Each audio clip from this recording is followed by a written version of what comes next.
Azərbaycan milli komandası üçün 2026-cı il Dünya Çempionatının seçmə mərhələsi tarixin ən ağır sınaqlarından biri olacaq. Bu, UEFA Millətlər Liqasının 1/4 final mərhələsinin Fransa-Xorvatiya oyunundan sonra müəyyənləşdi. Xorvatları üstələyən fransızlar yığmamızın seçmə mərhələdəki sonuncu rəqibi oldular. Bununla Azərbaycanlı futbol sevərlərin qanı biraz da qaraldı. Düzdür, son dövrlərdəki uğursuz nəticələrdən sonra nəyəsə ümid qalmamışdı. Hətta Fransanın yerinə rəqib Xorvatiya olsaydı belə nəsə dəyişməyəcəkdi. Azarkeşləri qorxudan məqam isə xoruzlarla bağlı heç də xoş olmayan xatirələrdir. B qrupunda Azərbaycan millisi Fransadan başqa Ukrayna və İslandiyaya qarşı mübarizə aparacaq. Belə rəqiblər qarşısında komandamızın şansları olduqca aşağı qiymətləndirilir. Futbol mütəxəssisləri Azərbaycanı bu qrupun aşkar outsideri hesab edirlər. Bu təkcə rəqiblərin gücündən deyil, eyni zamanda Azərbaycan komandasının hazırki səviyyəsindən qaynaqlanır. Son oyunlardakı mənzərə hər kəsə belə haqq verir. Gələn gedən Fernando Santuşun rəhbərlik etdiyi komandanı qapazaltıya çevirir. Portuqaliyalı mütəxəssisin rəhbərliyi dövründə yığmanın 8 oyundan 7-sində məğlub olmasını bunun göstəricisi hesab etmək olar.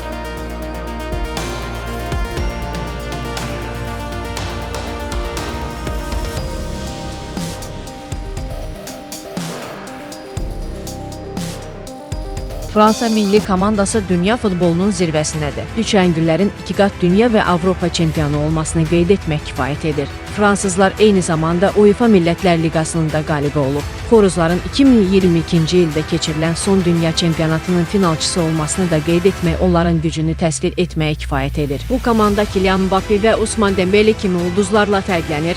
Fransanın heyət dərinliyi və komandadakı rəqabət onları dünya səviyyəsində ən güclülər sırasına daxil edir. Əvvəlcədən qeyd etdiyimiz kimi Azərbaycan millisinin Fransa yıxması ilə bağlı heç də xoş olmayan xatirəsi var. 1995-ci ildə keçirilən və futbol tariximizə Osel faciəsi kimi düşən görüşü xatırlamaq kifayət edir.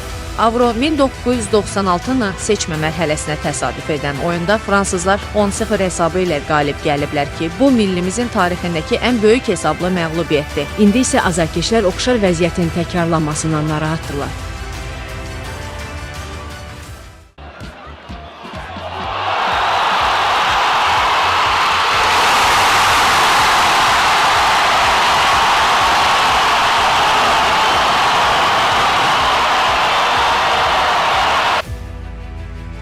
Ukrayna millisi həmişə öz döyüşkənliyi ilə fərqlənib. Andrey Shevchenko'nun liderliyindən sonra da bu komanda ruhunu itirməyib. Mikhailo Mudryk, Aleksandr Zinchenko və Roman Yaremchuk kimi oyuncular Ukrayna futbolunun hazırki simalarıdır. Ölkənin müharibə vəziyyətində olması belə futbola təsir etməyib.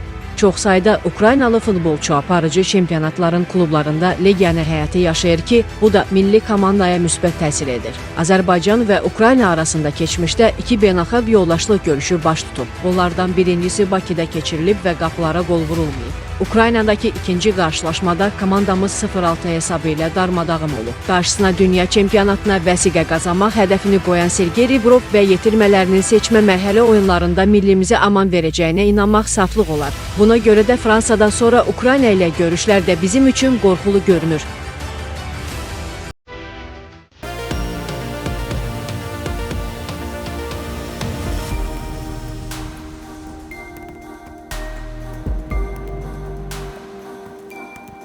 İslandiyanın 2016-cı il Avropa çempionatındakı hekayəsi hələ də yaddaşlardadır. İngiltərəni məğlub edərək tarix yazan bu kiçik ada ölkəsi öz döyüş ruhu ilə hər kəsin rəğbətini qazandı. Lakin son illərdə İslandiya əvvəlki gücünü qismən itirib. Komandada nəsil dəyişimi gedir, amma taktiki intizam və fiziki güc hələ də qalmaqdadır. Təqribən 390 min nəfər əhalisi olan İslandiya yeni ulduz futbolçular yetişdirməkdə davam edir. Komandanın lider çıxış edən Arnar Haraldsson və Real Sociedad'ın formasını geyinən Ari Oskarsson kimi gənc ulduzları var. Millinin lideri isə Fiorentina'nın forvardı Albert Gudmundsson-dur. Azərbaycanla İslandiya arasında cəmi bir görüş baş tutub. 2008-ci ilə təsadüf edən qarşılaşmada hesab açılmayıb. Görünən odur ki, Azərbaycan millisinin bu qrupda xal qazanması belə böyük uğur sayılacaq. Rəqiblərin təcrübəsi, heyət keyfiyyəti və oyun səviyyəsi yığmamızın hazırki vəziyyətini xeyli üstələyir. Azərbaycan futbolunun qısa zamanda dəyişəcəyinə, Fernando Santuşun sehirli çubuq tapacağına inanmazdı. Belə olan halda bir xal belə tarixi nəticə və təsəlli sayıla bilər. Reallıq göstərir ki, Azərbaycan millisi bu qrupu sonuncu sırada başa vuracaq. Futbolda sürprizlər mümkündür, amma futbolumuzun hazırki vəziyyəti böyük sürprizlərin yaranmasına çox da ümid vermir. Bu qrup milli komandamıza, azarkeşlərə və futbolumuza rəhbərlik edənlərə reallıqla üzləşmək və gələcəyə dərs çıxarmaq üçün bir sınaq olacaq.